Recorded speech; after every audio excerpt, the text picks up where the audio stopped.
This is Unsiloed, brought to you by Alumni FM, connecting people through stories. Welcome to Unsiloed. This is Greg LeBlanc, and I'm here today with Judson Brewer, who is a professor at Brown University. He's also the director of research and innovation at their Mindfulness Center. He teaches in the School of Public Health. He teaches in the medical school. He's also an entrepreneur, and he's started a company called Mind Sciences. Is that right? Mind Sciences a couple years ago, which has morphed into and merged with ShareCare, which offers a variety of apps that help with developing skills around mindfulness and managing your distraction. He's got apps called Unwinding Anxiety, Craving to Quit, Eat Right Now. And of course, the reason why you're here, you're also the author of a couple books. Most recently, this book called Unwinding Anxiety. New science shows how to break the cycles of worry and fear to heal your mind. And this was preceded by, and I think built on, this book called The Craving Mind, From Cigarettes to Smartphones to Love, Why We Get Hooked on and How We Can Break Bad Habits. Well, welcome, Judd. Thanks for having me. Now, I noticed that you dedicated your latest book to an Amazon addict. And I have to plead guilty that although while I was reading the book, I kept wondering whether or not my addiction to books actually counted as an addiction. I think we were stretching the metaphor a little bit. But look, your work I found your work fascinating because you're taking this concept of, operant conditioning, right, of reward-based learning, which is a very well-known area of research, right? It goes back to Skinner and even before Skinner. And I think a lot of people would, yeah. And I think a lot of people would say that this lies kind of, at the root of a lot of good things and bad things in our lives, including addiction, including a lot of the addictions and bad habits that you talk about.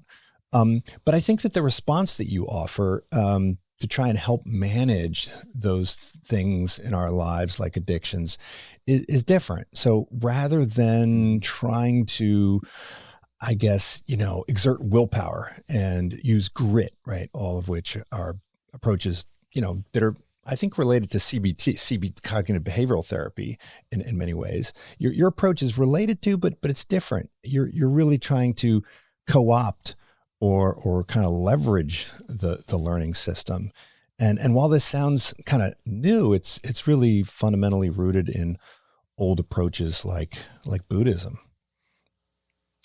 Yeah, it's interesting. A lot of this stemmed from my own struggles with helping my patients with addictions or habit change and even anxiety. It's like the best medications we have, the number needed to treat, which is a quick and dirty number of how well they work, is 5.2. So one in five,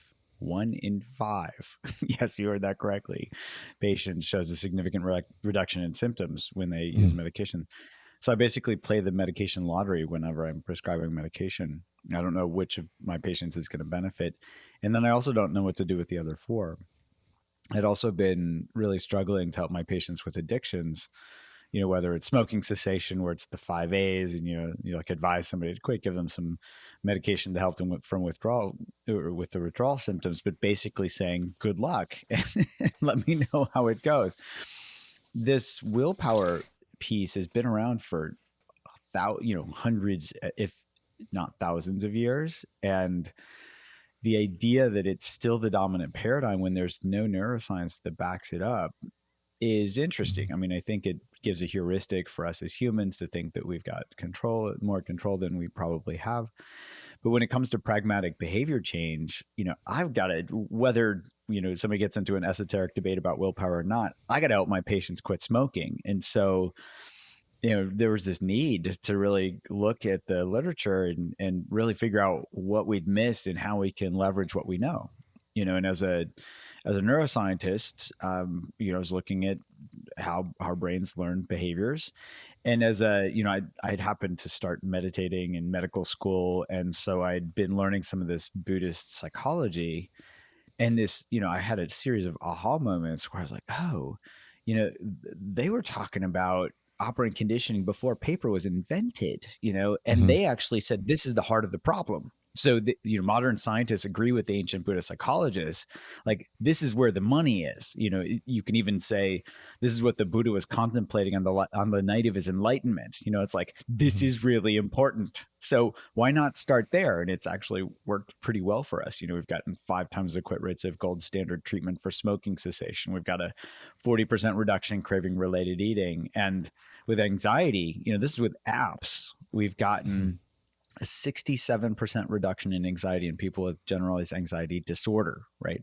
So that number needed to treat is 1.6, as compared to the 5.2 Mhm. that's out there with medication. So it's been a wild ride over the last couple of decades, but I have to say it puts my faith in, like, say, looking at neuroscience, and saying, let's understand how the mind works so that we can work with the mind. It's just increased it because all the evidence just keeps stacking up over and over and over. And we can look at this from a outcomes perspective. We can look at this from a mechanistic perspective. We even look at brain changes, using fMRI studies, and it all lines up. And it's a beautiful confirmation of what the Buddhist psychologists were talking about 2,500 years ago. Right. Now, look, you quote Buddhist texts in your books on a bunch of different occasions. And, I think it's a little bit weird because when you're studying medicine, right? I mean, no one is looking at Galen, right? Or Vesalius or, any of those guys, right? We've moved past them, right?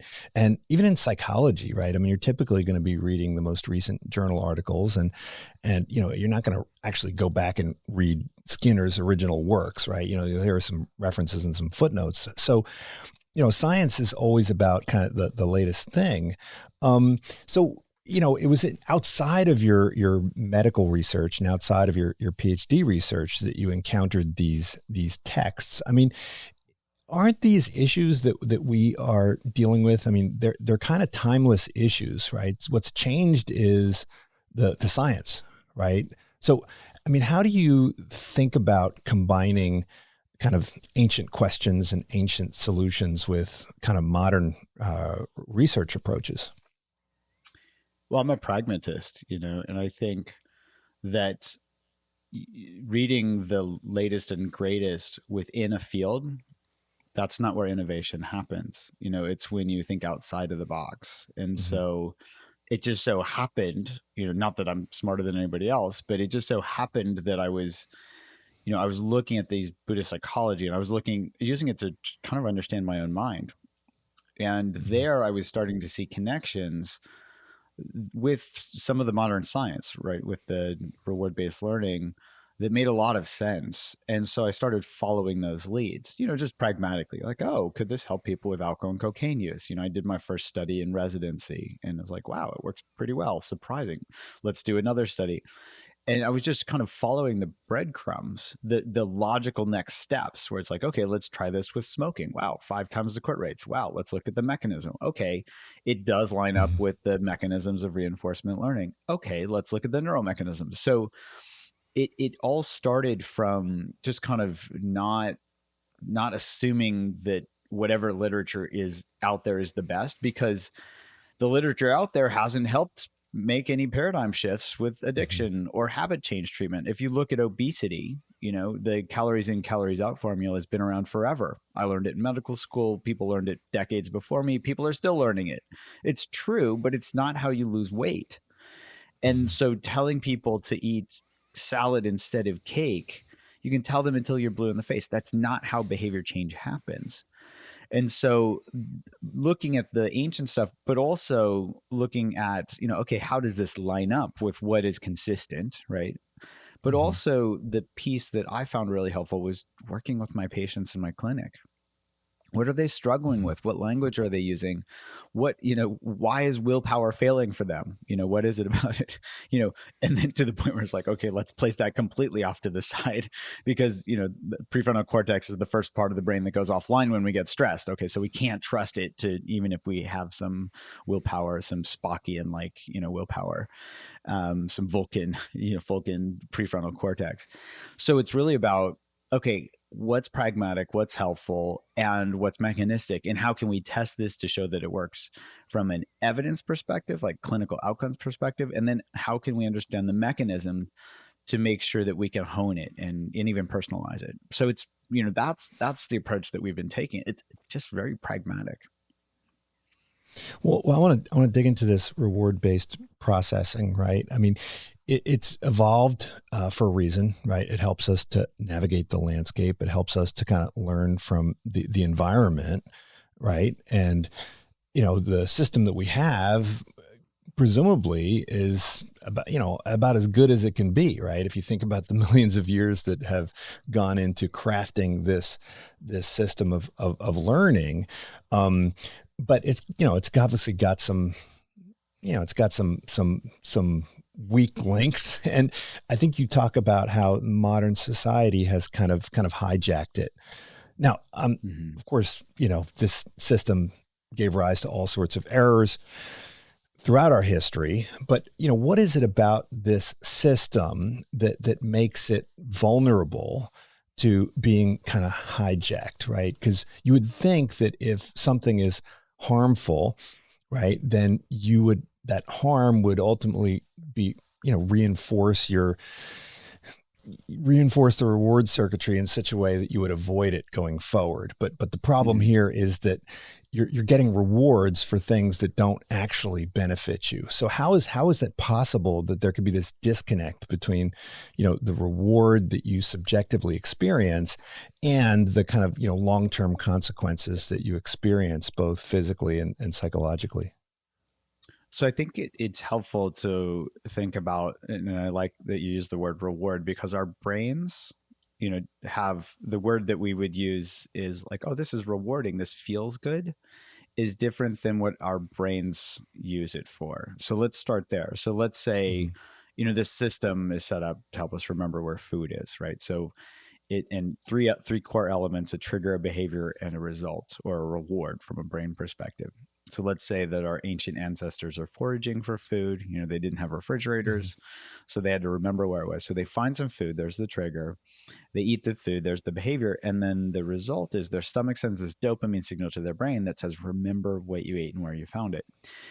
Importantly, this dopamine firing shifts from that receipt of of what they should learn, the receipt of the reward, to anticipation. So next time they're in the proverbial cave, when they're hungry, their brain says, hey, go get some food. So there's this anticipation. And this is really important because it's not pleasant. A craving is not pleasant. It's not designed to be pleasant. It's designed to get us off our butts to go get something. Okay. So there's no reward in the unpleasant quality of a craving. It says, do this. And my patients confirm this all the time, when they're chasing, the cocaine, when they're on a 3-day cocaine bender, they're chasing that high, and typically feeling paranoid in the process. If somebody's addicted to alcohol, they're trying to get, trying to have that eye opener to ward off the hangover. Heroin, same thing, all these things. So if you look in modern day, humans have refined substances which in the past weren't addictive. So coca leaves are not addictive. People could chew them and they would help them with altitude, from what I understand, and quote unquote used, coca leaves were used responsibly because you didn't have to worry about getting addicted. And then somebody's like, hey, let's, we can make this into a white powder and make it very, very addictive. If you look at heroin, in opium, like all these things that in modern day, we're really good at refining substances to make them really hijack that dopamine system so that we get sucked into this process. That's no longer rewarding. That's addiction. It's, my the simple definition I learned in residency was continued use despite adverse consequences. So if we look at habit formation, it's really helpful for us to survive. If we had to relearn everything every day, we'd be exhausted by breakfast. So the habit piece, still helpful, was helpful, still helpful, will always be helpful. But then people say, oh, we can make money off of this, basically. It's like you can tap into that, whether it's social media, whether it's a substance, whether it's, help pointing out to people that they need to buy this or that because they would feel better if they do. All of that's based on that excitement quality or the feeling of a lack. None of that is actually rewarding from a feeling tone, from like how from a pleasantness perspective. Does that make sense?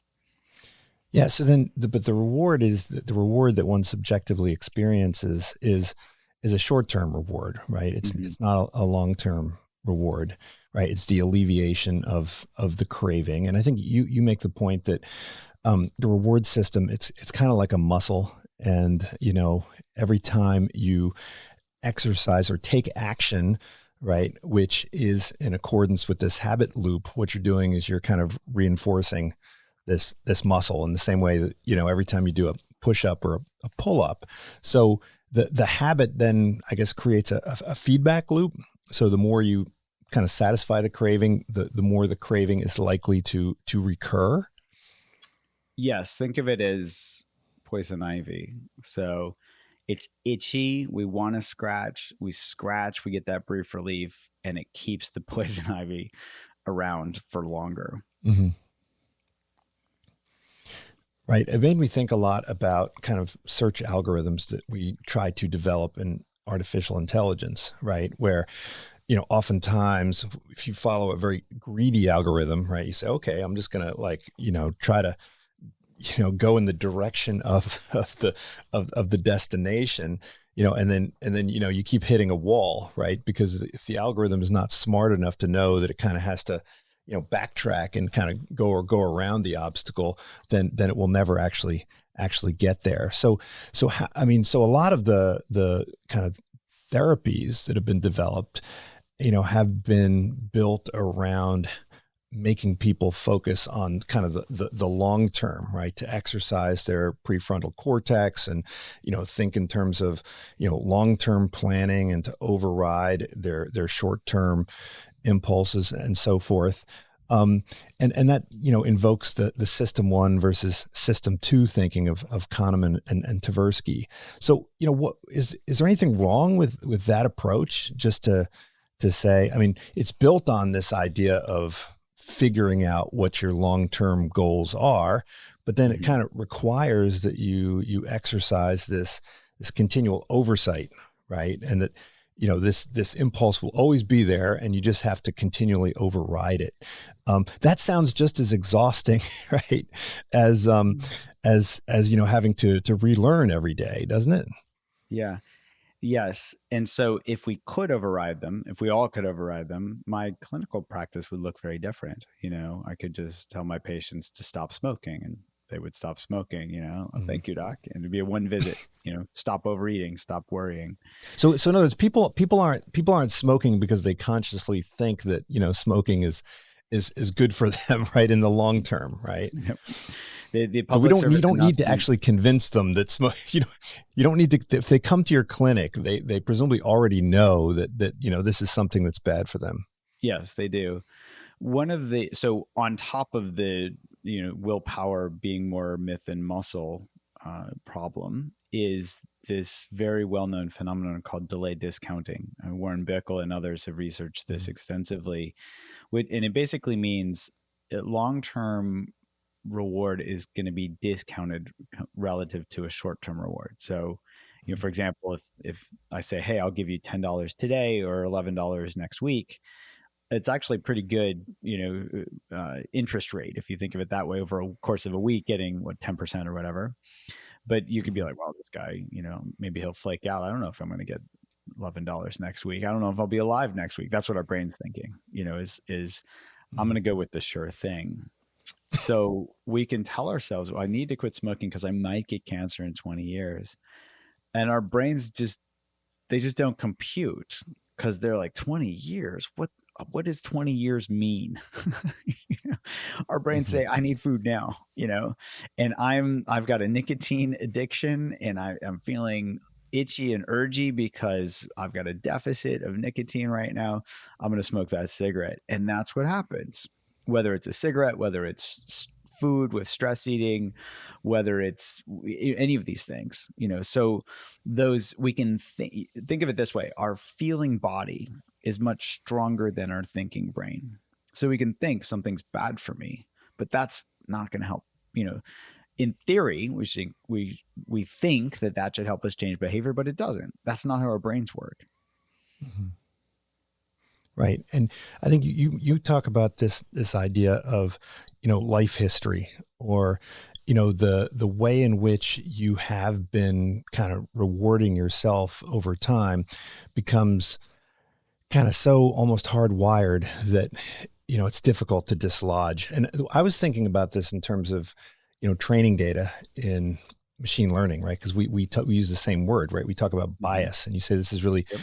Your reward system is real in the present, and encapsulates kind of the legacy of your life history, right? And again, the reason why I was thinking about this in relation to machine learning is that you take the same algorithm and you feed it different training data, right? And it's going to make decisions in a very, very different way.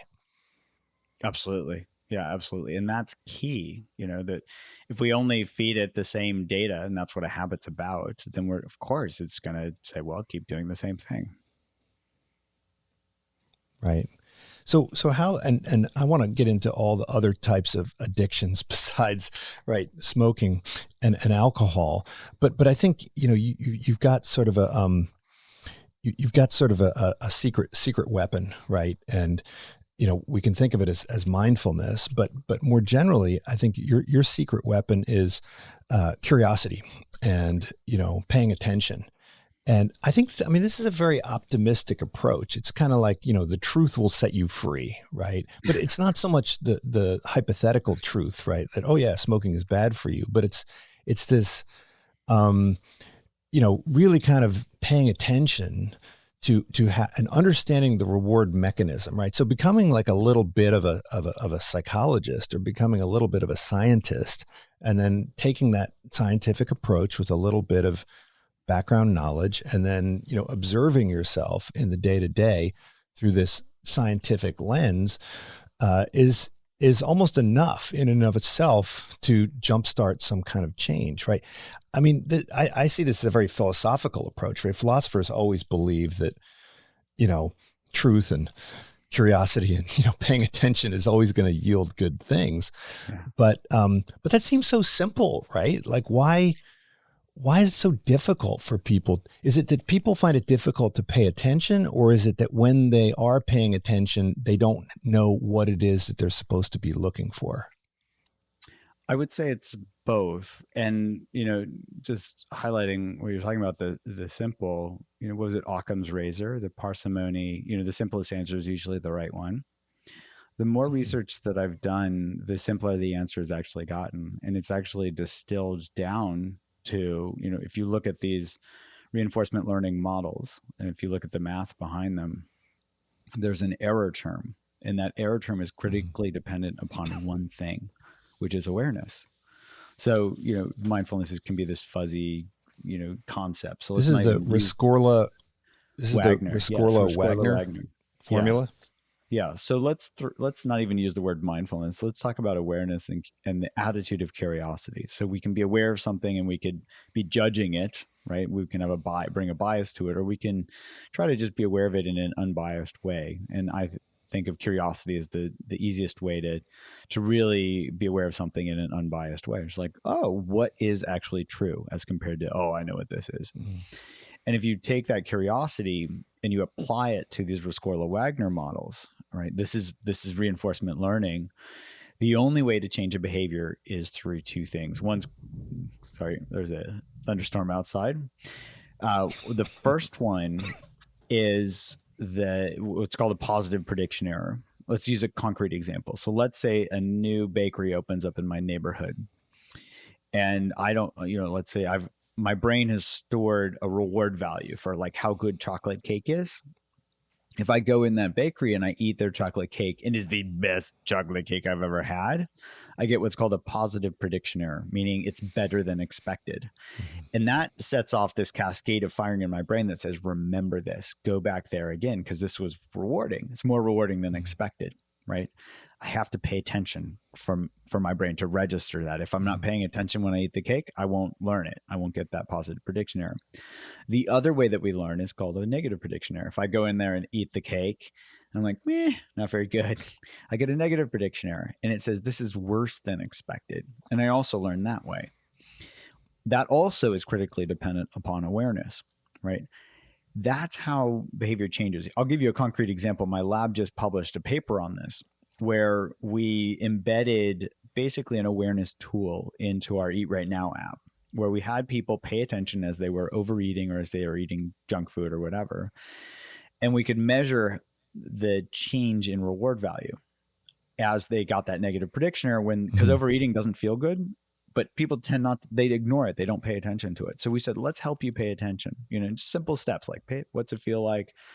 How's your, all this, short exercise that goes with it. Within 10 to 15 times of somebody using this craving tool. Now, this is, of course, within the context of this larger training program, but 10 to 15 times, we see that reward value drops below zero. Below zero. Their behavior changes within 10 to 15 times of using this. So it makes sense, evolutionarily speaking. We don't have time to get chased by the saber-toothed tiger 20 times to realize that it's dangerous. We have to learn it pretty quickly. And if we pay attention, we can actually learn pretty quickly from overeating that it doesn't feel very good. So this is back to this feeling body being very, very strong. Our bodies are really wise. They'll tell us the answer. Mm-hmm. Our brains, I shouldn't overeat. I shouldn't overeat. We can do that for 20 years and it's not going to change behavior. It'll actually just set up another habit loop where, I'm a terrible person because I overate when I shouldn't have, and so we set up these habit loops upon habit loops of self-judgment and blame and shame and guilt and all of this stuff, which also make us overeat more because we eat to soothe ourselves.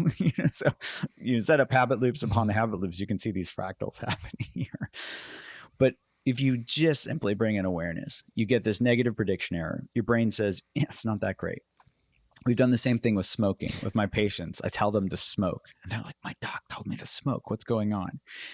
I say, pay attention when you smoke. And not a single patient has ever come back and says, doc, thank you. I never realized how great cigarettes taste. What they come back and say is, how did I not realize this tastes like crap? I had a guy that was smoking for 40 years, right? So we'd calculated this out. He had reinforced this habit loop 293,000 times.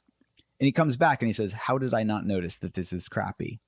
And that negative prediction error helped him quit smoking. No willpower in any of that, just awareness. So that's kind of the not so secret ingredient that nobody is adding to their treatments.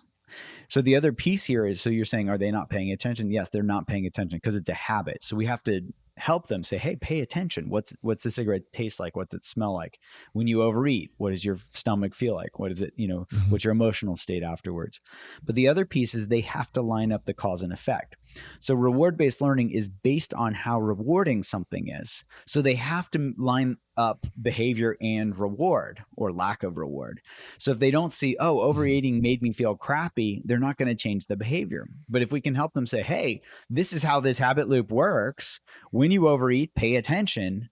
Then their brain lines all of that up so that they can really make that connection. And those two, that combination of awareness plus knowing that very, very simple concept, that's where we're getting, 40% reduction in craving related eating, with our Eat Right Now app, with an app, we're getting that 67% reduction in anxiety with our Unwinding anxiety app, like an app. Mm-hmm. Now, this is not directed attention, right? You're not saying, pay attention to all the negative aspects, right? I mean, because if you say, hey, pay attention to how this tastes like crap, then people will see it tastes like crap. But if you said, pay attention to how wonderful it tastes, like, would they come back to you and say it tastes wonderful? I mean, you give them a neutral instruction, right? We give them a neutral instruction. And that's really, I'm glad you pick up on that. That's really important because introducing a bias is just going to eventually peter out, where it's going to be a biased system and our brain's going to say, it's not really how I experience it. The only thing that we're trying to do is help people truly experience things as they are. So we say, pay attention to all of it.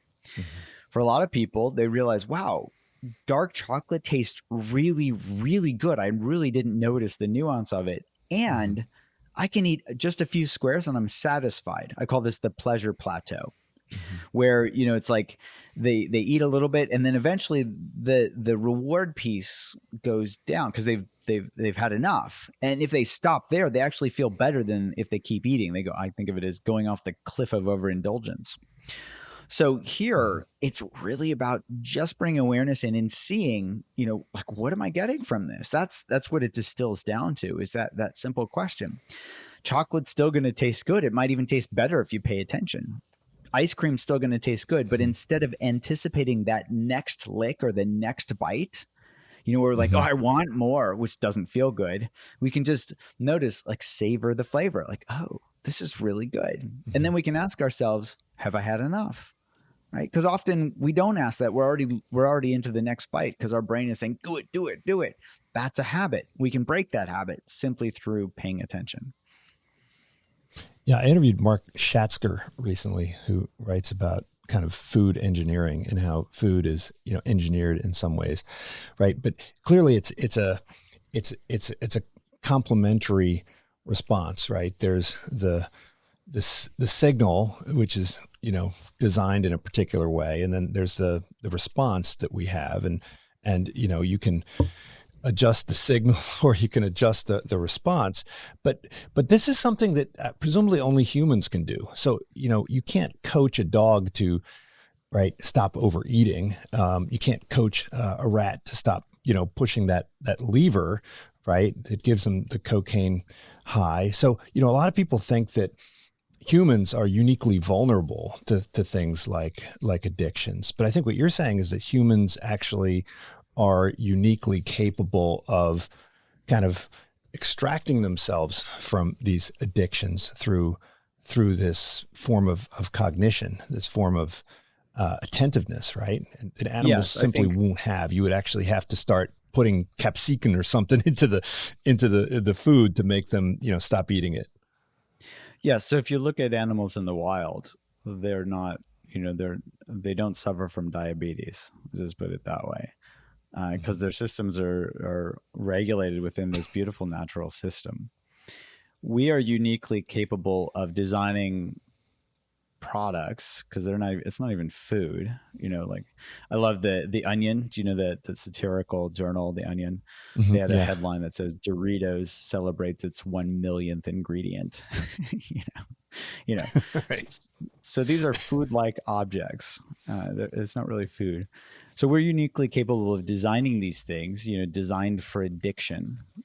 And we're also, because we can design them, we can also learn how to work with them, and it's, I would say, there are who knows how many engineers employed by these food companies, by social media companies, by, Silicon Valley, whatever, for this attention economy. They want to get our attention. It's very valuable. And the best way to work with that is to learn how our minds work so that we can, because the process is the same, whether it's food or social media. The process is the same. If we can see and really see what we're getting from it, then we can learn to become, we can consume in moderation without forcing ourselves to, like, lock our phones in our trunk when we're driving, or go through these really extreme behavioral, ways to kind of force ourselves not to do things. We don't have to do that. It really is really comes back to, like, how can we just leverage the power of our minds, which is super powerful. Well, yeah, you mentioned kind of changing the environment as one approach. So you talk about willpower as an approach. You talk about kind of changing the environment, like just kind of staying away from, don't have any donuts in the house, so to speak. And, while those, I think, are certainly, tools in the toolbox, you say they're insufficient.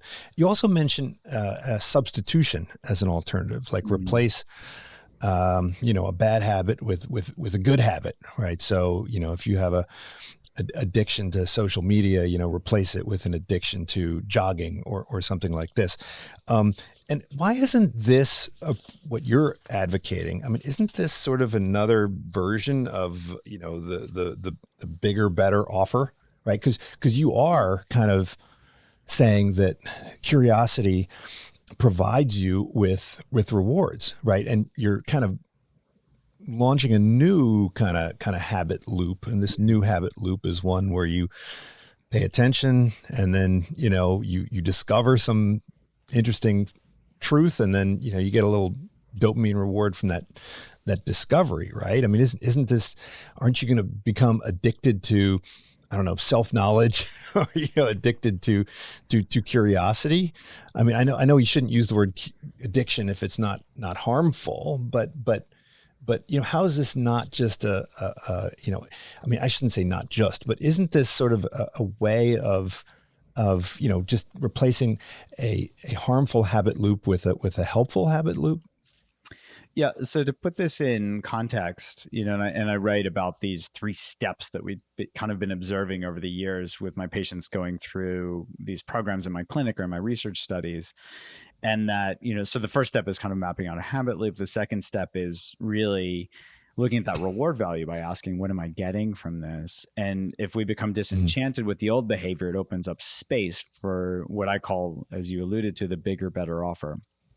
And so there are kind of bigger, better offers, and then there are really bigger, better offers. And you're touching on that. So for example, if I have a patient who has substance use addiction, let's say cocaine or something like that, and they replace it with, when I have an urge to use cocaine, I'm just going to exercise. I'm going to go for a run, ride my bike, whatever. So they replace it with something that is, generally healthier and more socially acceptable. The problem there is that every time they have an urge, you can easily over-exercise, for example. It's like, okay, I got to go out for another run, another ride. And if they get injured, say from overuse, like an overuse injury, then their brain says, well, you did this as a substitution. And so it goes back to the old habit because we haven't actually conquered the habit loop itself. So I think of it as a kind of better offer. It's certainly better than using cocaine.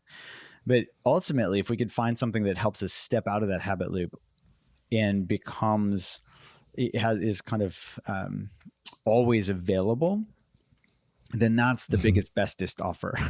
Think of it that way.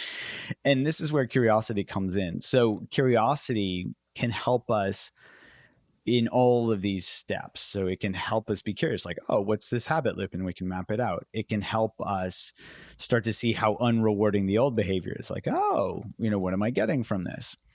And then it can also, in itself, form this new habit that is hopefully it's addictive in a non-addictive way. And I say this because with addictions, there tends to be this contracted, closed down urgency that says, I have to get this. And actually, if you look scientifically at curiosity, I wrote a whole chapter on this in the Unwinding Anxiety book. There are 2 types of curiosity. One is deprivation curiosity, and one is interest curiosity. So deprivation curiosity has that itchy, urgy, addictive quality like it's when to it. When you want to click on that, link, what Yeah. people are saying about, Ukraine, you want to click on that, right? Yeah. Notice how the news headlines are all set up for deprivation curiosity. Yeah. So it's clickbait, right? And so this is where, we're out on a date with somebody new and suddenly, we're picking up our phone because we have to know something, that's continued use despite adverse consequences. That date might not go as well if our, partner is saying like, this guy's addicted to his phone. So that deprivation curiosity is not, certainly having information is helpful for survival. That's probably where that system is set up. Think of information as food for our brain, right? So when we're hungry, our stomach says, go get some food. When we don't know the answer to something, think of our ancestors. You hear a rustling in the bushes. We got to go get that information and figure out if it's our family member goofing around or if it's a lion waiting to pounce on us, right? So information is helpful for survival, but it can also be we can serve it up at any time, any day, any hour, through, these, as Cornel West puts it, are weapons of mass distraction through our phones. Mm-hmm. So that's where it's not helpful. But if you look at interest curiosity, this is what gets really interesting, is that when that close down quality that even can come with a type of curiosity, like, it's, oh, I have to get this. Same thing with a craving. I have to get some food. I have to smoke a cigarette. That craving, we can go, oh no, I have to have a cigarette. Or we can flip that with interest curiosity and go, oh, what does this craving feel like right now in my body? Mm-hmm. And so here we go to the source. Like, what is it that's driving me to do this? And what feels better? We've actually done studies of this in my lab. Craving doesn't feel nearly as good as curiosity, right? Craving feels closed down. It says, do this. Curiosity says, instead of going, oh no, I have to get this, curiosity says, oh, what is this? And so that becomes you think of it as the obstacle becomes the way, where when we have a craving, we can turn toward that with curiosity. It already feels better. It opens us up, and it helps us start getting, you could think of it as, I don't even use the word addiction there, but we're drawn more into being curious because it's very rewarding. And I say it's not addictive in the sense that, like, the more we pay attention, I haven't seen that to be a problem. There are no adverse consequences to being curious. All cat jokes aside, curiosity is really helpful for survival, especially if we can stay open-minded for everything, in a conversation, in a meeting, with our spouse, with our partner, with our kids. Curiosity is super helpful. And so that is the bigger, better offer that doesn't have side effects. It's always available, all of that stuff. So that's very different than just a substitution with, exercise for alcohol, for example. Now, look, you teach public health, so I was wondering if you'd comment on what you think the magnitude of these different addictive problems are. I mean, look, here in San Francisco, where I live, more people died of drug overdoses than of COVID last year. So that's a serious problem. More people will die of cigarette smoking this decade than of COVID easily in the U.S., and it's going to keep on going. And so in terms of obvious fatal consequences, those are some pretty serious addictions. But when you think about distraction, you think about kind of apps. I mean, I know people that spend literally every waking moment, on one app or another, and they're not fulfilled, I don't think, in any meaningful way by most of them. They'll be on dating apps and swipe for hours without ever setting up any dates. They'll be on stock apps and swiping on them and just, losing all their money to cryptocurrencies. And then they'll be on social media apps and then the whole day is shot. And then they got to go to an app to buy food because cooking requires effort and, swiping doesn't. So, like, is if we think about the magnitude of the types of addictions out there, what are the major, which problem do you think we really need to be addressing, as parents and as teachers, public health professionals, and so forth? I would say all of them. And I say that because you can actually apply awareness to any of these problems. And so if you think of social media, for example, I think of it as kind of like the slow burn.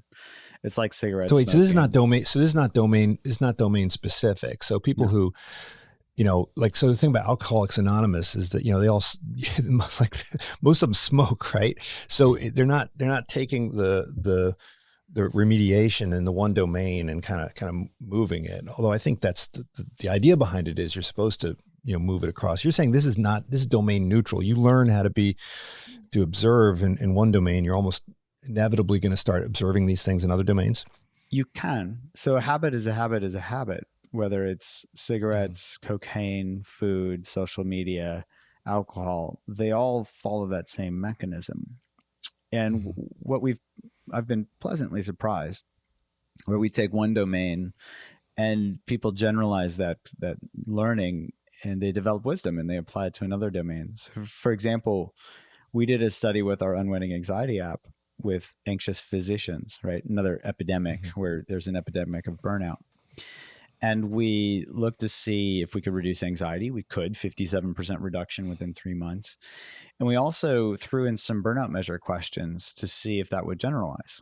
And we actually got a 50% reduction in callousness, basically, one of the main domains of burnout, because people were learning to work with the individual aspects of burnout. Now, there's certainly institutional aspects that you can't fix with an app, but it might free up some energy for people to advocate for institutional change, which would be great.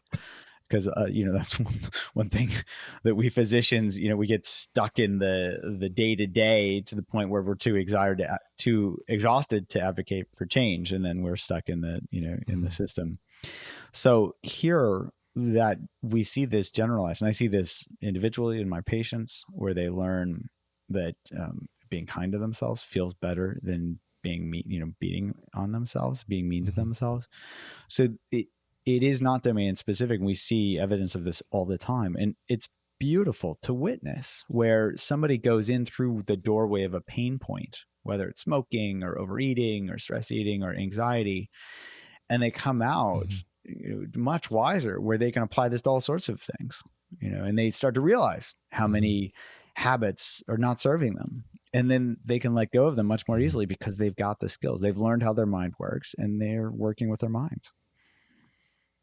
Right. But this mindfulness or attention paying or curiosity, I mean, it's somewhat fragile, right? And in particular, it seems fragile in the presence of stress, right? In the presence of anxiety.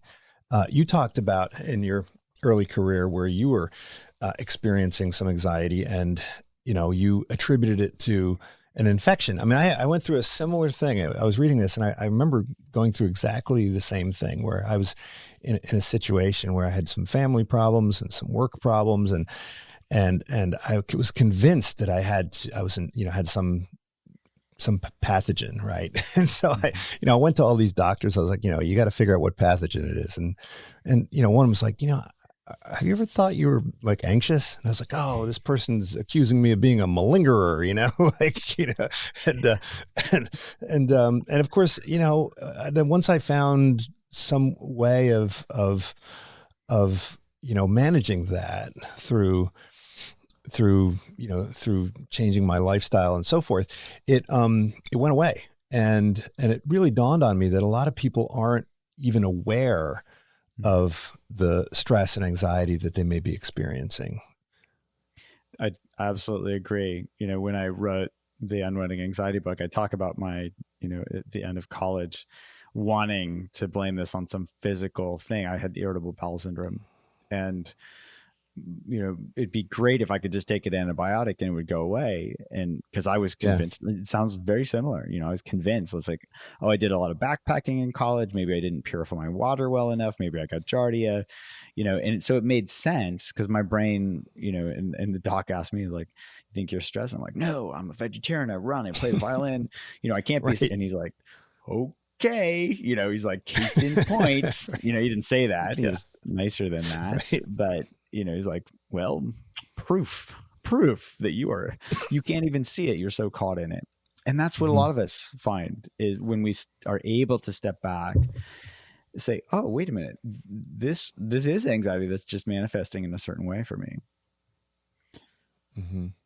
Well, I mean, you talk about curiosity as a hack that's available to everybody, but you also talk about how mindfulness is really quite hard. And when you, at least when you want to, become a little more serious about it, and you talked about how when you went on, your meditation retreat, your long haul meditation retreat, how it was really, really, really difficult to overcome those first couple of days where the background noise in your mind was kind of driving you crazy. So, to what extent, is it a hack that's available to everyone in small doses, but then, you really have to, is it like, everyone can kind of jog a little bit, but if you really want to be a Olympian athlete, you gotta do a lot of training?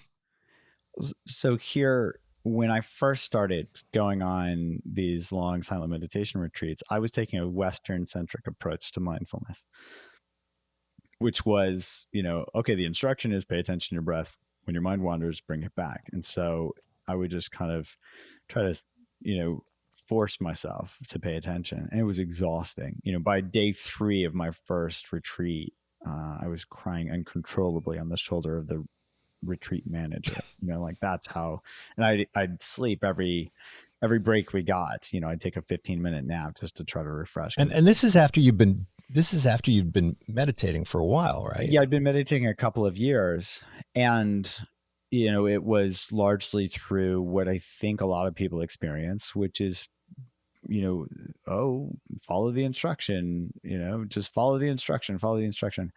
So it took me probably 7 more years. So I'd been practicing about 10 years at this point, continually beating my head against the meditation wall before I realized that I was actually approaching it in a way that's antithetical to the practice. The practice is not about any type of effort.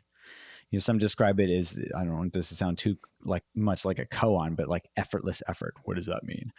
So if you think of it this way, in curiosity, just curiosity, when you're curious about something, does it take any effort to be aware when you're curious?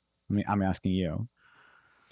Well, in my case, it's I have difficulty shutting down the curiosity. Yeah. Okay. That's my big problem. Yeah. And does it, so I would guess it doesn't feel like a lot of effort when you're curious about something. You're naturally drawn in. That's certainly my experience. That's most people's experience, especially when it's the interest curiosity, not the deprivation curiosity. Mm-hmm. That can be a little bit exhausting, where it's like, oh, we're that dog, with the squirrel, constantly getting pulled this way or that way. Interest curiosity, I think of it as more of the journey than the destination. If deprivation curiosity is about getting a piece of information, we're at the destination, we've scratched that itch. Interest curiosity is just about the joy of discovery. And so if we bring curiosity to each moment, and especially if we bring it into looking to see when we're caught up in something and just being curious about that. We talked about craving a little bit ago. That in itself it's not only not exhausting, it's let me phrase it differently. It's energizing because we're curious, but it also feeds forward because it helps us really learn how our minds work, and we can see these patterns of our minds. And that in itself is also energizing. So when I started shifting my approach to kind of a curiosity based, and this is all back in the Buddhist psychology, like this is described in the 7 Factors of Awakening and all these early texts. They talk about being interested, and you can translate that as being curious, right, or open-minded. That's energizing. And when I started applying that, it was a game changer. And in fact, I took all of that learning and said, well, let's develop our apps based on this approach rather than saying, okay, you should meditate. I'm going to guide you through some meditation. If you don't know why you're meditating, if you don't know what the concept is behind understanding how your mind works, then you're just taking this Western brute force approach like I'd been taking for 10 years. So it's really about, can we just cultivate the curiosity? And I would say that's available to anyone. It's, children are wonderful at demonstrating curiosity. We as adults, sometimes we forget that this is a superpower almost that we have. But when we start exploring it, it's delicious. It's like, oh, more, like you might have been alluding to.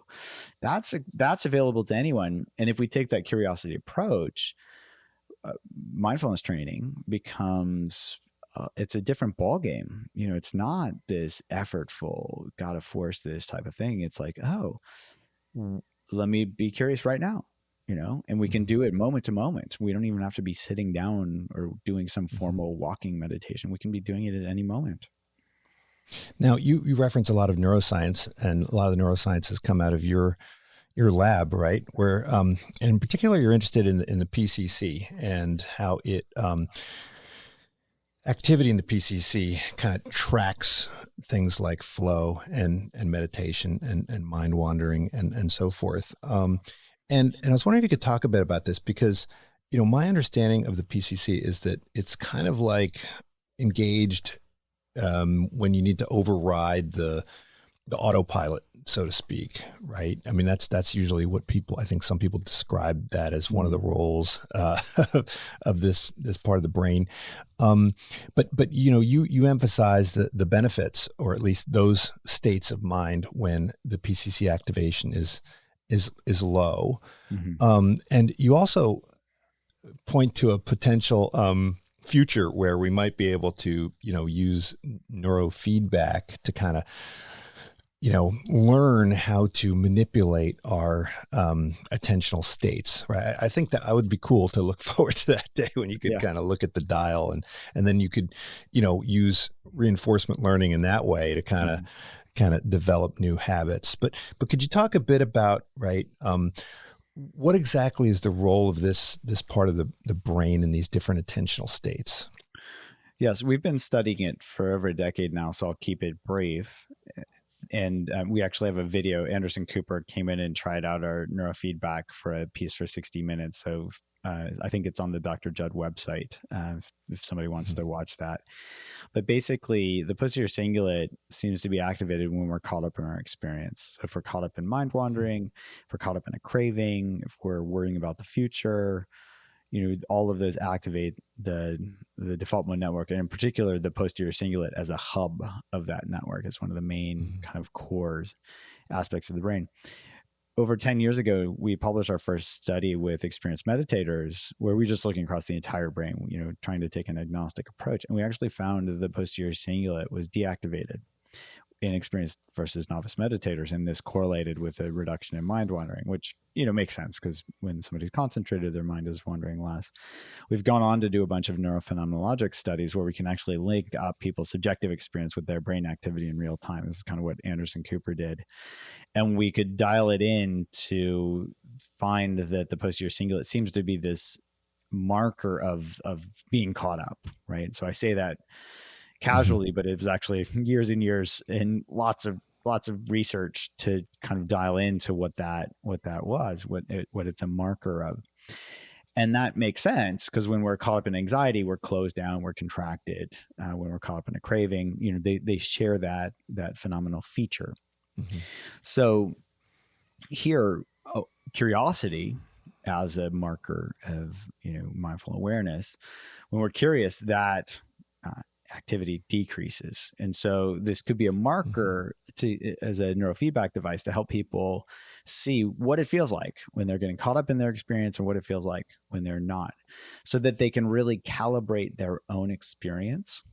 And so the best devices from a public health perspective are ones that are so efficient that they're designed to be deleted. We're trying to actually develop our apps that way as well, where we want people to learn so much so quickly that they're not dependent upon the app. And in the same way, the neurofeedback could help people calibrate what it feels like to get caught up in their experience. And sometimes this can be subtle, we're not even noticing it. And also what it feels like to let go. And so I even gave a TEDx talk on flow, where I showed an example of one of our experienced meditators getting this neurofeedback and having that brain activity in the posterior cingulate just bottom out when they were, as she self-described, being in flow during the study. It wasn't even a study on flow. So that's the posterior cingulate in a nutshell, where it can be a neurobiologic mechanism. We've even found that we can target that with our smoking cessation app. Our Craving to Quit app specifically targets that, as compared to the National Cancer Institute's app. And so mechanistically, we know that this correlates with reductions in cigarettes, for example, cigarette smoking. With app-based mindfulness training program, we see this in experienced meditators. We can even see this in novice meditators, where in as few as 9 minutes, they're flipping their posterior cingulate from, there was a person that I remember saying, I was thinking about my breath, and it was activated, and then they shifted from that to like truly feeling the physical sensations of breathing. right? And that was a game changer. The posterior cingulate flipped from being active to being deactivated in 9 minutes. That third, 369, the fourth run that they did, only 4 minutes of 4 times 3-minute meditation. They did 3-minute blocks of meditation, of feedback. And within 3 blocks, they had learned something really critical, within 9 minutes. So that's pretty powerful. The technology, I'll say, for folks saying, well, there's neurofeedback available now. There isn't neurofeedback available for the posterior cingulate in if you go and buy some commercial headset. So this is like $80,000 EEG and $1 million fMRI equipment. But hopefully down the road, in the next few years, those types of practices and technologies will be available. In the meantime, I would say, we all can just start exploring our own experience. What's it feel like to get caught up in something, whether it's a craving or in worrying? And what's it feel like to be curious? The curiosity helps point us in that other direction. And then it's all about rinse and repeat. What's it feel like when you're caught up? How rewarding is that? And what's it feel like when you let go? How rewarding is that? To our brains, it's a no-brainer. Yeah. So last question, how excited are you about the kind of future of medicine, right? Because, medicine for, I think, most of the 20th century kind of boxed itself in terms of the domains in which it covered and the ailments which it tracked. And I was wondering if you think that, medicine is now at a place where it can start thinking more broadly about the human condition, and also in terms of the remedies, right? So I think, it's always prioritized things that, you can have a reimbursement code for, right? Whether it's a pharmacological intervention or, some kind of, surgical intervention, right? It's hard to get reimbursement when you tell somebody to, meditate or to exercise, right? As a doctor. Even if that turns out to be the most effective therapy, it's hard to get funding to research these types of interventions because they lack patent protection and so forth. So do you think, are you confident that medicine will kind of redefine itself to incorporate the broader human experience and to think about social media, say, as a pathogen, right? Will the CDC start to think about, it's expanded its purview to include gun violence, right? As an infectious cause of death. Can we start to think about, social media, let's say, and other kinds of environmental cues, Doritos and so forth as kind of, environmental hazards? So I would say large systems change slowly. And so I'm moderately enthusiastic, but I wouldn't wait for the large systems to pave the way for change. They tend to adopt things that work and adopt them slowly. I don't know if the average number of years between innovation to adoption was something like 17 for, to actually get reimbursed for, from CMS, for the Medicare, Medicaid entity that kind of drives reimbursement for all the healthcare. So hopefully the large payer systems will actually try to find pathways to start taking a different mentality around change, because they're very, very slow to change. And they're leaving dollars on the table, because they care about profits, because they're for-profit entities, or even nonprofits, they've got to care about the bottom line. It's, so one, you've got to find an evidence-based therapeutic. That innovation is happening faster. So that makes me optimistic. It still takes time to collect data and do good studies. So for example, with digital therapeutics, I've laid out a couple of studies that we've done, but those have taken years, and that's represents like 0.5% of all the apps out there. Most of these, like the vast majority, haven't been studied at all, despite what they claim. Mm-hmm. So, for the systems to change, hopefully there'll be some pressure for these large payers to say, hey, we've got it. We could save money here. Let's look into this more. And they're pretty good at looking at evidence. So hopefully they can start driving change faster than it typically happens. But I would say, let's not wait for them. We all can check for ourselves. And and learn, I'd say we all can learn how our minds work. We all can start developing curiosity, and whether that's reimbursed or not, it's going to lead to better health. Mm-hmm. Well, I think you've addressed some of the fundamental philosophical issues of not just our time, but of all time, right? How should you live? And the books are Craving Mind, of course, and Unwinding Anxiety. Dr. Judd Brewer, check out the website and check out the apps. Thank you so much, Judd, for joining me. This is Unsiloed, brought to you by Alumni FM, connecting people through stories.